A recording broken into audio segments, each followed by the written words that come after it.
Any regret in life? Faiz Mela था 1987 में पहला, ज़िया-उल-हक के दौर में। तो अहमदुद्दीन कासमी शेर पढ़ने आए तो मुझे किसी ने आके कहा कि इन्होंने प्लॉट लिया हुआ है ज़िया-उल-हक से, जो कि गलत या सही था। तो मैंने कहा नहीं नहीं, आप शेर नहीं पढ़ेंगे। तो मैंने हंगामा कर दिया, चूँकि हम बहुत ज़्यादा लोग थे। मुझे उसका आज तक रिग्रेट है, और मैंने उनसे जाके माजरत भी नहीं की बाद में, जब मुझे रिग्रेट हो गया। और वो वाक़या बहुत मशहूर वाक़या है। जी हाँ, उनको मुशायरा नहीं पढ़ने दिया गया, पूरी हिंदुस्तान से भी शायर आए थे। मुझे रिग्रेट है कि मैंने अपने आप को, चूँकि मैं बड़ा फायरी किस्म का था, कि इन्होंने ज़िया-उल-हक से प्लॉट लिया है, जबकि नहीं था लिया हुआ। अगर लिया भी होता तो मुझे नहीं था करना चाहिए। और आपको ये जब ये पता लग गया कि नहीं लिया था तो फिर तो और ज़्यादा मुझे और ज़्यादा हुआ। और फिर मैं मिला, मुझे चाहिए था उनसे, मैं माफ़ी मांगता, चूँकि मैं मशहूर हूँ, लोगों से जाके मैं सॉरी करता हूँ। आज भी मैं लोगों से सॉरी कर लेता हूँ, मेरी कोई गलती हो। कई वाक़यात हैं मैंने सॉरी की, तो उन्होंने कहा ज़िंदगी में 2 बंदों ने मेरे से माज़रत की, ऐसा मसूद उनमें एक हैं। तो मैंने कहा मैंने आपसे ये इख्तलाफ किया था, मैं गलत था, उन्होंने कहा छड़, मैं कहा नहीं, मैं सॉरी करूँगा लोगों के सामने ही। तो आई बिलीव इन सॉरी।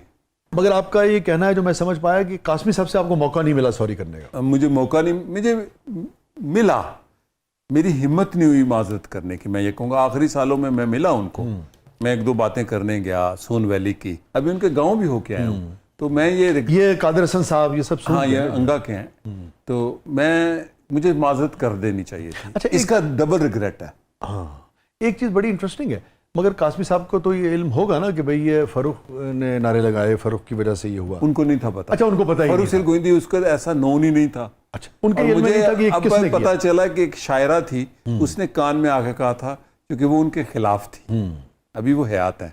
तो उन्होंने कहा फ़ारूक, उनको पता था हम बड़े ग्रुप में हैं, 200-400 बंदा हमारे साथ होता था, तो ये इन्होंने ज़िया-उल-हक से प्लॉट लिया है। तो उनकी आपस की लड़ाई थी। तो मैं आज भी बड़ा नदामत है मुझे अपनी इस हरकत पे, ये बहुत बड़ी हरकत है। लेकिन ये कितनी अहम बात है और कितना हौसला चाहिए, क्योंकि ये सारे बड़े तारीखी लोग हैं और आप एक सहाफ़ी हैं। आप जानते हैं कि इस वक्त जो आप शेयर कर रहे हैं, अगर पहले आपने शेयर नहीं किया तो पहली दफ़ा कर रहा हूँ, और मैं पूरी उम्र ये नदामत करता रहूँगा। मगर मेरे ख्याल में जब आपने जिस तरह से नदामत का और एतराफ़ किया है, मेरे ख्याल में अल्लाह भी और देखने वाले भी, खुद कासमी साहब तो हयात नहीं है, जितना हम जानते हैं इन लोगों को, मेरे ख्याल में बुजुर्ग ऐसे हैं जो वैसे भी जितना हम जानते हैं इनको, हम कह सकते हैं कि वो माफ़ कर देने ही वाले थे। वो माफ़ कर देने वाले लोगों में से थे, बड़े लोग थे, बहुत बड़े लोग, बहुत बड़े लोग थे, बहुत बड़े लोग थे। और ग्रेट, मुझे बहुत ही, मेरे पास लफ्ज़ नहीं है, मुझे बहुत अच्छा लगा कि आपने ये बड़ा इतराफ़ है, और ये मुख्तलिफ और मुश्किल है। आप भी जानते हैं, जो कि अहले कलम वाली बात तो फिर तो पता है नस्लों तक चलती है।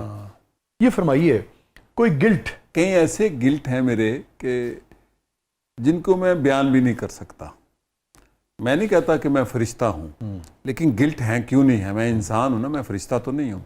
लेकिन उन गिल्ट का ताल्लुक कोई ज़ाती ज़िंदगी नहीं, वो मुल्की सियासत से है। ये खुद बात कितनी अहम है कि आप ये कह रहे हैं कि मैं उनको बयान नहीं कर सकता। मैं समझता हूँ ये कह देना भी इस मुल्क में बहुत बड़ी बात है, वरना तो आपको पता है हम में से बेशतर लोग फरिश्ते हैं।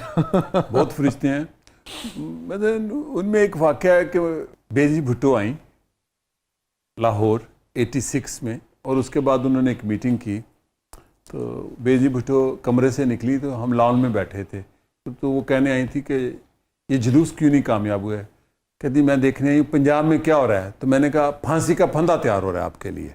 कहती क्या मतलब। मैं कहा ये आपके इर्द गिर्द सारे कातिल बैठे हैं।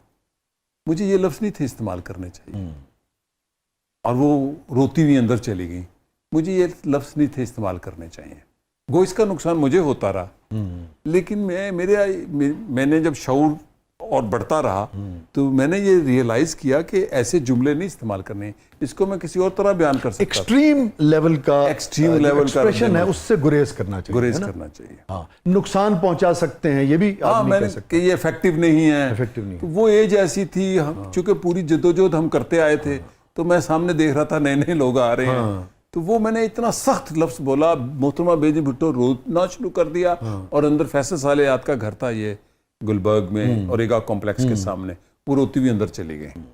आप जो बात कर रहे हैं, अब तो किसी भी शोबे में कामयाबी की जमानत ही सुपरलेटिव डिग्री है। उस तो थल्ले ते गल होंदी ही नहीं, मार देंगे या मर जावांगे, तो कैसे देखते हैं आप इसको? देखें, मैं अमेरिका में मुझे एक स्कॉलरशिप मिली, मुझे आज तक नहीं पता उन्होंने मुझे कैसे एक जंक मेल आई। 3 महीने का शॉर्ट कोर्स था पीस स्टडीज में, ये 2000 की बात है, 9/11 के। तो मैं फेवरेट स्टूडेंट डिक्लेयर हो गया। उसके बाद मेरी प्रोफेसर ने मुझे कहा I am offering you hire studies MA के बाद। तो वो थी नॉन वायलेंट यानी पीस स्टडीज, कॉन्फ्लिक्ट ठीक है, तो नॉन वायलेंट ही हुआ ना। हाँ, तो उसने कहा इसके लिए जो स्कॉलरशिप नहीं पैसा देते हैं हम उनको भी सिलेक्ट करते हैं कि उसमें से किसको रखना है। ठीक है। तो उसने पूछा from where you learn peace? I learn peace from violence. वाह। I was a violent boy, I was a violent street fighter, I burn many things in street fighting. आप समझ सकते हैं स्ट्रीट फाइटर क्या करते हैं। I born in a violent region, I born in a violent family. हम लोग violent है ना सारे जबान के भी। मैंने अपने शऊर से वायलेंस के खिलाफ पीस सीखा अज खुद। She offered me, Louise Diamond और पॉला ग्रीन 2 प्रोफेसर हैं, दुनिया की नंबर 1 है। उन्होंने मुझे 3 साल का कोर्स दिया, स्कॉलरशिप दिया, दोबारा अमेरिका बुलाया। मेरी केस स्टडी बॉस्निया थी, मुझे बॉस्निया भेजा।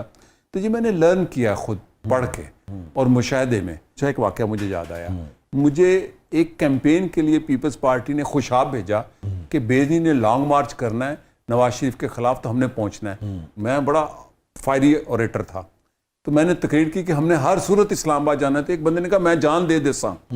उस दिन से मैंने अपनी तकरीर में ये लफ्ज खत्म कर दिए कि जान नहीं देनी। मैंने कहा मेरी वजह से इसकी जान, पॉलिटिकल वर्कर का क्या काम है, मेरी वजह से इसकी जान चली जाएगी। अमेरिका में मेरी प्रोफेसर ने एक लफ्ज से मेरी सारी टर्मिनोलॉजी एनालॉजी बदल दी। मैं कहा we are fighting for democracy, ये मैं अक्सर लिखता हूँ। उसने कहा wait Farooq, you are struggling for democracy, fight is a terminology. Yes. अब मैं नहीं कहता हम जमहूरियत के लिए लड़ रहे हैं, हम जमहूरियत के लिए जद्दोजहद। मैंने अपने सारे कॉलम देख लें, पिछले 30 साल में मैंने किसी तहरीर में लड़ना नहीं लिखा। मैं समझ गया। अब आप समझते हैं कि पॉलिटिकल लीडर्स को, पॉलिटिकल मूवमेंट्स को अपने स्लोगन्स बनाते हुए, अपनी बात करते हुए नॉन वायलेंट एटीट्यूड और नॉन वायलेंट अल्फाज का इस्तेमाल करना चाहिए। So there is a difference between struggle and fighting. ठीक है ना, मर जाने में, मार देने में और कुर्बानी देने में एक फर्क है। ये चूंकि मैं पढ़ता बहुत था और ट्रैवल करता। Very interesting. लेकिन कहीं ऐसा तो नहीं है कि वेस्ट इस किस्म के कोर्सेज, इस किस्म की चीज़ें इसलिए डिज़ाइन करता हो कि जहां आपको अपने हक के लिए, रेवोल्यूशन के लिए ज़रूरत होती है इंसानी यानी कि कुर्बानियों की, और उनको आप इस तरफ लगा दें, चूंकि सब कुछ आपका शो लंबा हो जाएगा, इसका जवाब मेरे पास नहीं। मेरा सवाल है इंपॉर्टेंट कि नहीं? मैं सुन गया हूँ। आप मैं नहीं कह रहा कि कॉन्स्पिरेसी थ्योरी है। नहीं, आप सही कह रहे हैं, मैं आपका सवाल ही समझ। इसी तालीम के दौरान मुझे चुनना एक बंदे ने, डेविड हेस्ट्रॉग उसका नाम है, उसके बदन पे गोलियों के निशान थे, अमेरिकी गोलियों के, वियतनाम के खिलाफ उसने जुलूस निकाले थे जंग के। हमने एक बनाई नॉन वायलेंट पीस फोर्स, मुझे उसमें चुना, मैंने नहीं बनाई। उसमें हसीना वाजिद थी, गांधी की पोती थी। ये 2005 की बात। मैं उस फाउंडिंग ऑर्गेनाइजेशन, आज भी नेट पे जाके पढ़ लें, NP non violent peace force, उसका मैं मेंबर बन गया, फाउंडिंग मेंबर। फिर मैं उसकी एग्जीक्यूटिव कमेटी में आ गया, $1 मिलियन के प्रोजेक्ट। फिर उसका कीनिया में मीटिंग हुई, मैं इलेक्टेड चेयरमैन हो गया। मेरे मुल्क में दहशतगर्दी हो रही थी, जो आपने बात की। तो मैंने कहा ये जो बंदा हमारा डायरेक्टर है, यूनाइटेड नेशन का डिप्टी सेक्रेटरी था वो, जॉब लेने के लिए मैंने उसको पास किया।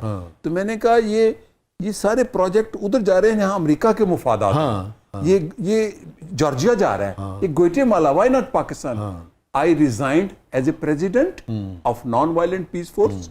आई रिजाइंड नॉन वायलेंट ऑर्गेनाइजेशन कि उसके अंदर वो अमेरिकी घुस आए थे, जहां पर जंग है वहां पर अमन भी। अगर हमने एटम बम न बनाया होता और हमसे यही कहा जाता था ना कि जी ये तो पीस को तबाह कर देगा, ये तो वो कर देगा, वही डिटेरेंट बन गया आपका। लेकिन मैं जो बात कमजोरी भी तो नहीं, मैं पीस की और तरह नहीं, आई गॉट इट कि वो होना नहीं चाहिए उसमें, और वो नहीं चाहिए। मगर ये सारे के सारे उन ममालिक में या थर्ड वर्ल्ड के या जहां पे वो अमेरिकी करते हैं। यस, ये मेरा बिलीफ है, इसीलिए तो मैंने छोड़ी कि पीस की पाकिस्तान में जरूरत है। यहाँ दहशतगर्दी में लोग मार रहे हैं, आप जॉर्जिया जा रहे हैं, क्योंकि रूस के खिलाफ जॉर्जिया को खड़ा किया हुआ था। आपकी बात बिल्कुल ठीक है, लेकिन मैंने पीस को अपनी जिंदगी में अपनाया। हाँ ठीक है, मैं नॉन वायलेंट हूं। मैं अगर यूं कहूं कि हमें नॉन वायलेंट होना चाहिए, तमाम तर अल्फाज, तमाम तर फिलॉसफी वो होनी चाहिए, मगर हमें इतनी ताकत होनी चाहिए कि अगर जंग मुसल्लत हो तो हम जवाब दे सकें। हाँ, इसको कहते हैं मैं पैसिफिस्ट नहीं हूँ, ठीक मैं है। पीस बिलीवर हूँ। मैं पैसिफिज्म होता है कि एक थप्पड़ जी, जाए जी, जी, हाँ। तो दूसरा आगे Yes, नहीं। yes. मैं कहता हूँ कि हाँ, मैं डीन्यूक्लियराइजेशन पे यकीन रखता हूँ। Yes. अगर अमेरिका अपने एटम बम खत्म कर दे तो हम भी बिल्कुल, खत्म सारी कर दुनिया देंगे। कर दे, ऐसी भी कर सारी दें। दुनिया। Yes. असल खतरा तो अमेरिका के एटम बमों से, हाँ। पाकिस्तान के एटम बम से नहीं है। यस